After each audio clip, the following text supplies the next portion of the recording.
ದೇವಕಿ ನಂದನ ಯಾದವ ಕೃಷ್ಣನ ಭಜಿಸುವ ಶರಣ ಗುರುವೇ. ಜಾನಕಿ ರಮಣನ ಶ್ರೀ ಜಯ ರಾಮನ ಪೂಜಿಪ ಹರಿಯ ಮಗುವೇ. ಮಾಧವನ ಮಧುಸೂದನನ ಆರಾಧಿಪ ನಿಮ್ಮ ನಯನ. ಕೇಶವನ ಹರಿ ಗೋವಿಂದನ ದಾಸನಾಗಿ ಜನನ. ಪೂಜ್ಯಾಯ ರಾಘವೇಂದ್ರಾಯ ಸತ್ಯಧರ್ಮರತಾಯ ಚ ಭಜತಾಂ ಕಲ್ಪವೃಕ್ಷಾಯ ನಮತಾಂ ಕಾಮಧೇನವೇ.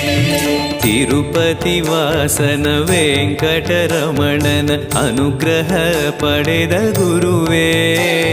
ದ್ವೈತ ಸಿದ್ಧಾಂತ ಜ್ಞಾನ